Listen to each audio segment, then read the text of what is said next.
Hello, hello, everyone. This is Carlos. I'm the founder and CEO of Product School. And today I'm very happy to be sharing stage with Frank Harris, who is the VP of Product and Growth at InVision. Frank and I go way back. I think it was 2016 in New York, one of the early believers in Product School that I'm thankful for you to accept to teach one of our cohorts in person when that was a thing. And I'm very happy to have you back and learn more about your own personal growth journey and all things product. Hey, Frank. Hello, I'm so excited to be here. That video too, it's got me I'm all pumped up. I'm ready. It's cool. So we need to embrace it. So Frank, why don't we start from the beginning? Tell me a little more about your personal journey, how you started thinking about tech, and then what led you to product. Yeah. So I think my journey to product is like a lot of others in that it wasn't a straight line. I began my career as an engineer. I was an engineer for about four or 5 years. And then I was a designer. I moved to New York and I started working at Google. And that's when I really learned what it meant to build products at scale, right? Build products that need to be translated, to build products that might not have a human curation kind of lens to it, truly automated offerings. And then from there, I was at Google for about 5 or so years. And then that's when I went to the dark side of product management. That is when I went and I was a PM for the first time, and I joined Etsy when there was 110 people, pre-IPO, early days. And I really remember the interviewing process when I was talking to people at Etsy. I thought I was interviewing for a design role, and then at the end they offered me a chance to be a product manager, and I said, "Do you think I'm a terrible designer?" And they said, "No, we just want our PMs to have a user experience and design background." And so that's how I got started in product management. It was just kind of a continuation of, I love solving problems. I love working with people. And ever since then, I've just been doing more PM related tasks. I've led product teams. I've led product and design teams. And today I lead a team of product managers at InVision. That's super cool. So you said that you started your career as an engineer, but then you got an interview for a design position at Etsy. How is that possible? At Google, actually. So I started my career at the Washington Post as an engineer. I was a front-end engineer at the Washington Post. So this was, I was writing HTML and JavaScript and CSS back in the days where you spent, probably 40% of your time writing code and 60% of your time testing it across every different browser variation. So that was my life. That was my life for 4 years, or maybe like 3 years. And there was a person in my team that was an information architect, and he left that role, and so there was a void. And I asked my boss if I could do that, and he said, "Sure, you can do that if you want." And so I read up and I took some classes on it, and then I stopped being an engineer and I started being more of a UX designer. And then from there, I applied to a bunch of roles and somehow I ended up at Google. Really sure how that worked out, but pretty thankful for that opportunity. Well, it's pretty unique to find people who really understand the tech side of things and the design side of things, in addition to obviously business. You're almost like a product unicorn. Yeah, let's not call me that, but sure. I think what's interesting to me about the product management role is it's very much it's very experience led, right? And depending upon the team you're leading, you'll need to flex and zoom in. And there's a lot of different disciplines. That could be the team might need help on go-to-market. That team might need help with analytics. That team might need help with design or engineering. And I think the best PMs that I've worked with in my career can do that, can flex. And so that's why I don't think it's always uncommon that someone was maybe once an engineer and they're now a PM. I think it lends itself to being really useful in our roles. Definitely. I come from an engineering background myself. I can't consider myself a good engineer anymore, but I appreciate people who were specialists once before they take on a generalist role. That's right. That's right. I think, by default, a product manager, in my opinion, is a leadership role, regardless if you're an APM or you're a vice president, right? Your job is to build consistent and lead a team. And it is easier to do that. It's a hard job, right? But it's easier to do that the more you can relate to the people you're working with. And so, I really like developing my skills with the partners that I work with the most. And I look for my PMs to do that as well. So I remember probably the first time that you and I met in New York, we had a great chat because you were really thinking about organizational behavior and team structures and how to motivate people. And it was a fascinating conversation for me because we weren't really talking about tactics or tools. It was more about really feelings and how people behave in certain contexts. So how do you structure how do you go about building product teams and make sure that everyone is connected and even beyond product with the people who are maybe engineers, designers, or marketers? Yeah, I love organizational design. Maybe too much, I'd say, but I think when you step into a leadership role of building teams, one of the first things you have to realize is that your product is no longer the end user product you're building. It's the organizational product you're building that then builds the end user product, right? And so in the same way, when we build software, we want it to be very iterative and collaborative. And we want to try something and we want to understand how customers react to it. And then we want to iterate on it. Org design is the same thing, right? Every org design in the world is flawed. But depending upon what you're optimizing for, it might be the most useful way to structure and build your teams today. And then you need to constantly reevaluate. And so I think our conversation at that time was maybe around like, what are those units that we bring people together around? Are they customer focused? How are they customer focused? How do we give people outcomes to own, right? So they can run at them in a collaborative way with their engineering and design partners and marketing and business stakeholder partners as well. I spent a fair amount of time thinking about things like that.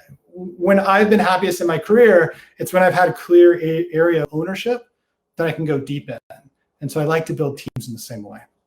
And I want to learn a bit more about your experience building teams in a remote environment, because InVision is one of the pioneers and success cases of distributed teams, even before they were. Before everyone is. No, that's right. I mean, that's one of the things that attracted me to InVision. I think we've all heard, I think there's three things that we probably all heard for a while, right? One is that the future of work in some way is remote. Right? We've been saying that for a while. We've also been saying we're not going to, eventually the future of paying with things is not going to be on credit card and you'll no longer read the news on newsprint, right? And we kind of still all do the second two a lot right now, but eventually there's a future in which that's not going to happen. And I think it's the same thing for work. I think more and more work is going to be remote. And so I wanted to go to a place that has excelled, to your point, has pioneered it.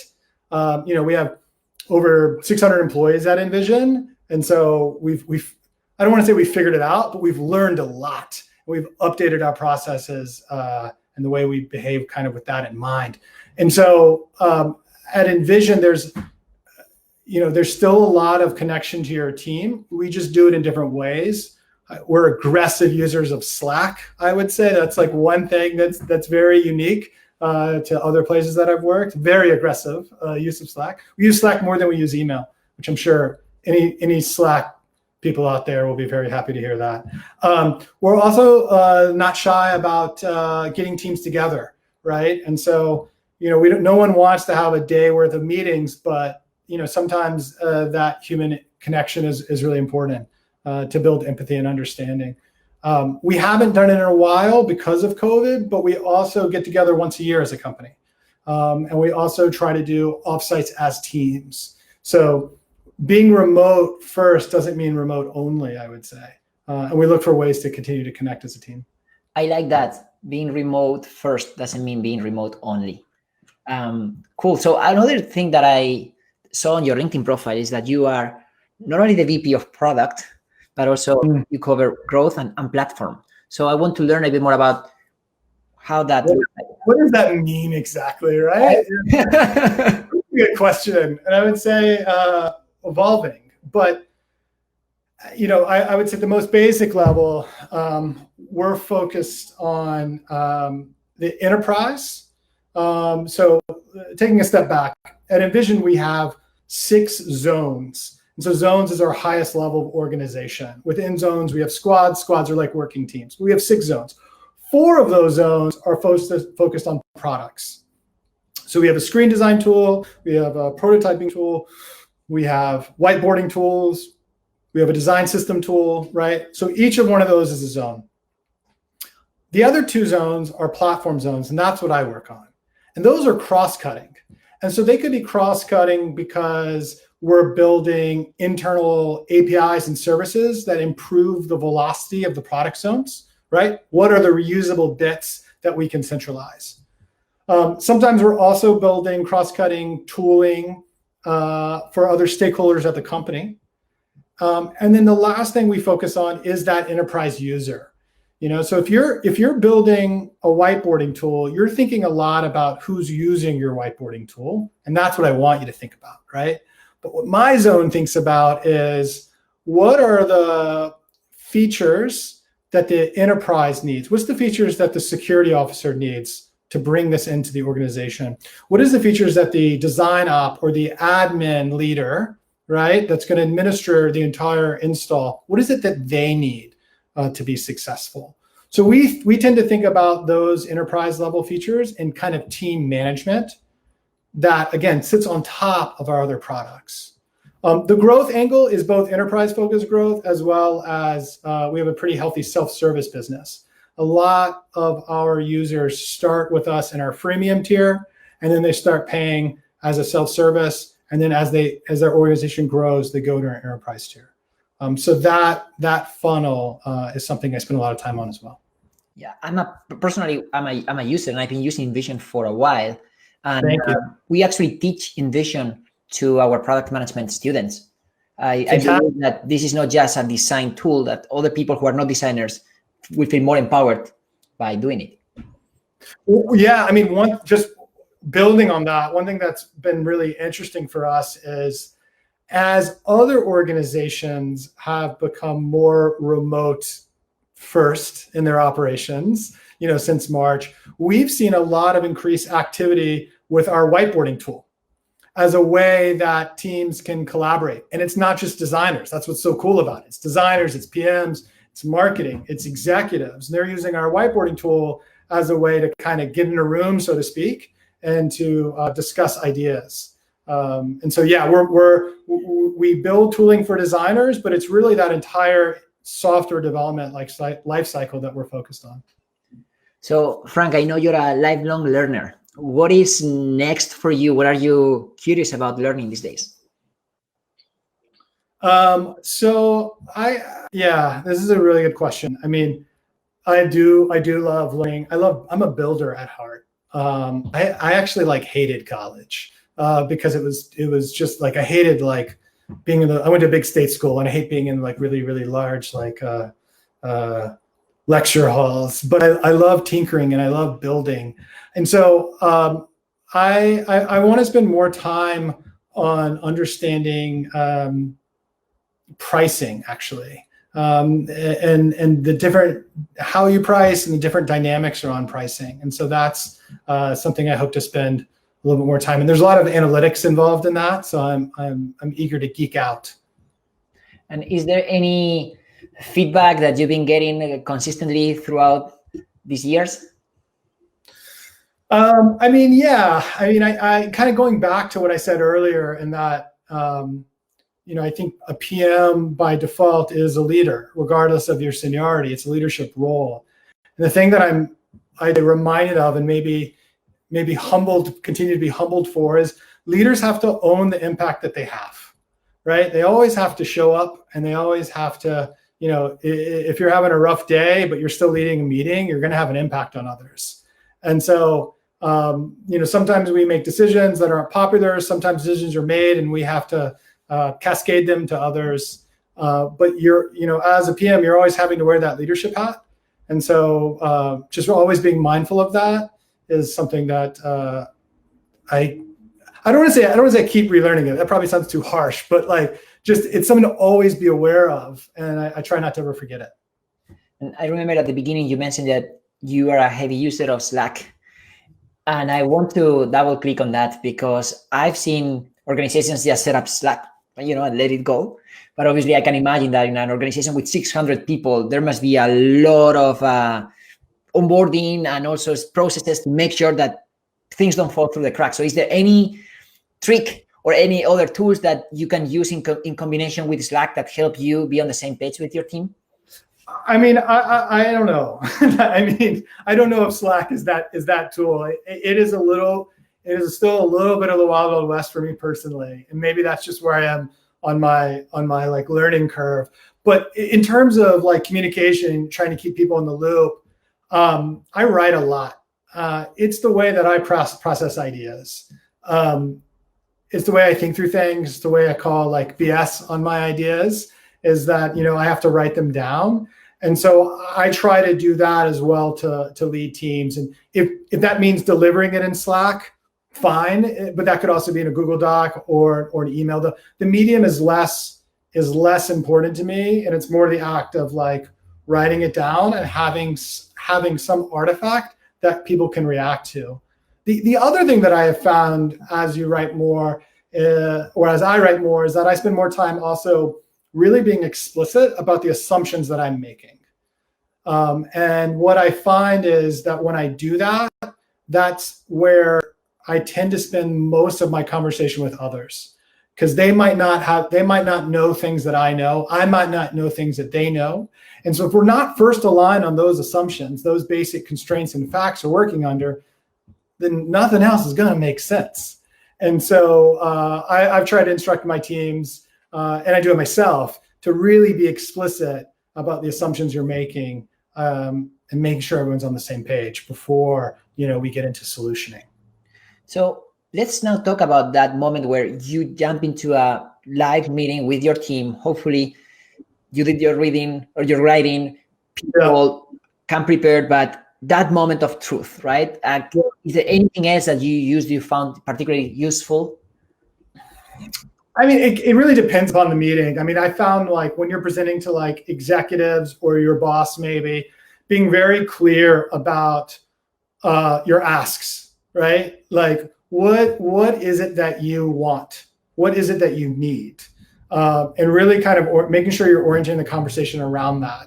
When I get time to meet with Clark, our CEO, he's very, very busy, right? So I need to be very crisp about what I need out of that conversation. And he's like, he wants to help, right? Like he's incentivized to help. And I find that most meetings you have with maybe, again, your boss or other executives want that as well. And so I think being really clear about what maybe the discussion points need to be, what you want to decide on the meeting, and leading with those. Sometimes I think in writing, this is referred to as a little bit more of like the inverted pyramid. Typically when we write, we like to start from the beginning of time and we build out our story. The inverted pyramid says like start kind of with the ending, right? And then if people need to go deeper, they can. And I think when you're trying to get time with people that don't have a lot of it, starting at the end can be helpful. Yeah, I can relate to that. I've seen myself in situations where I want someone to give me what they're trying to do, and then we can discuss, but I want to understand exactly the goal first. For sure. In your career, I'm also fascinated to learn how you learn, because you became an engineer, then a designer. Most of the skills that you probably applied were very hard skills, right? But at this point, as you said, you are more about designing organizations and empowering people and better communicating. So how did you learn all of those soft skills? Soft skills are tough to learn. I worked really hard at it. I mean, like early in my career at Google, I ran into a pretty big wall where I didn't feel like I was communicating effectively. And, I was, 27. I was 20-nothing years old. But I felt like I was a good communicator. And all of a sudden I was having the hardest time communicating. And it was really, it really kind of shook me to my core. And that's the first time that I actually started working with a leadership coach to kind of unblock me. And it was a bit humbling. And I think what I learned at that age was that, and it sounds so obvious, but it was a big lesson for me and a big learning for me. And that was, not everyone learns the same way you do. Not everyone hears the same way you do. You have to communicate in the way that other people can listen. And so being reminded of that as I've grown my career, I think has allowed me to be successful, right? And so getting to know the people you're working with, getting to know the way that they like to learn, the way they like to process information, and adjusting your communication patterns to that has proved helpful for me. I think what you just described is the perfect example of lifelong learning. I never really understood why someone told us you have to study as a student until your mid-20s, and then you're going to stop, and then you're going to find a job, and then you're going to work full time for the rest of your life, right? And what if I want to learn something else in the meantime, right? Totally. Yes, absolutely. And so I on the soft skill side, that is what's been most helpful to me. In terms of hard skills, like I still write code today. I love building. I love taking things apart.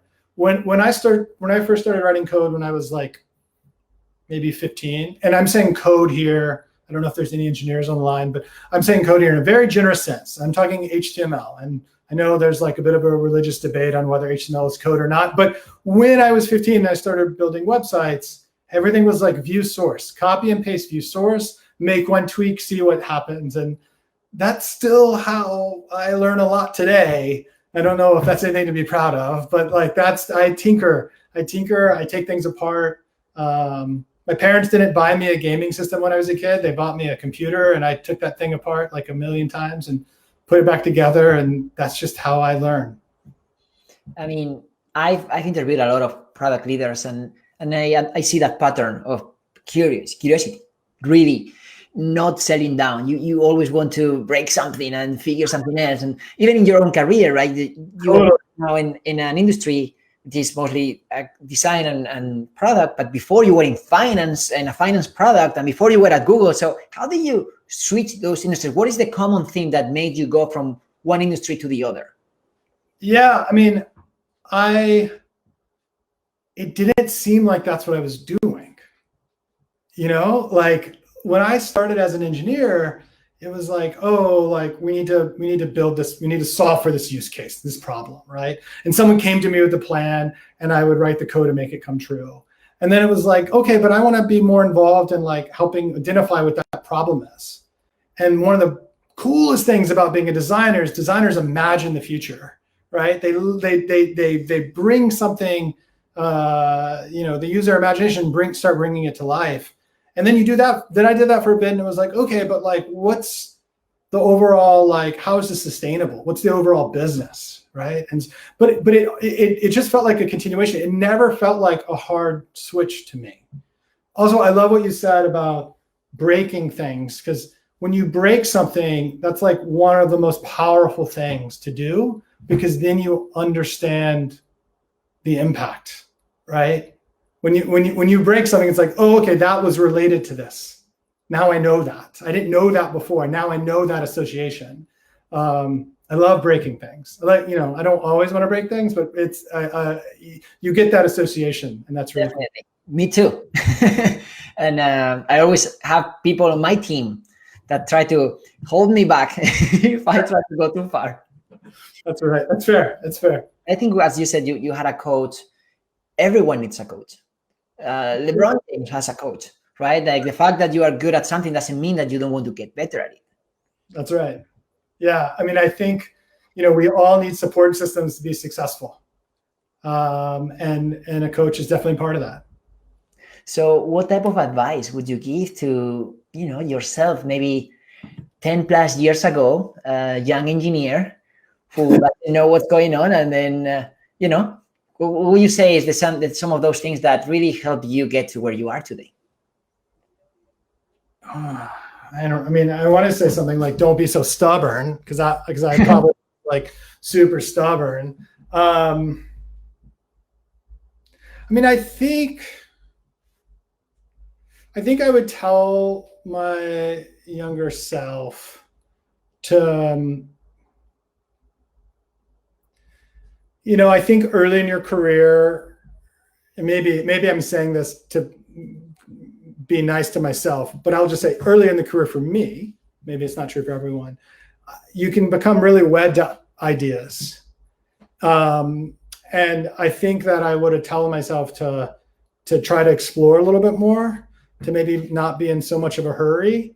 I feel like I'm like an old man talking. I feel like this is what an old man would say, like, as they approach the end of their life or something like that. But I do feel like I was in a very much a hurry as a PM and as an engineer. And, right now I spend so much time exploring opportunities that I think that, that's probably something to keep in mind as you're early in your career. I would also say the other thing I would just remind myself of is to always kind of keep building. I think that one thing that I get nervous about as I lead teams is that I get too far away from the end user product and too far away from software. So I always try to make some time for that. My work is never on the critical path. It could be, a side project, that's fine. But our industry moves so fast that, we as like practitioners still need to stay on top of it. Totally. And honestly, that's why we decided that all instructors who teach at product school have to be practitioners and keep their full-time jobs. I believe that best teachers are practitioners. And if you spend too much time in academia, you get rusty. Yes, agreed. Well, Frank, it's been a pleasure to chat and learn from you. Is there anything else you would like to add? No, this is great. Like I mentioned to you earlier that I love these chats because it allows me an opportunity to kind of reflect and it was great. So thank you for having me. Well, let's keep building cool products. Bye. Take care.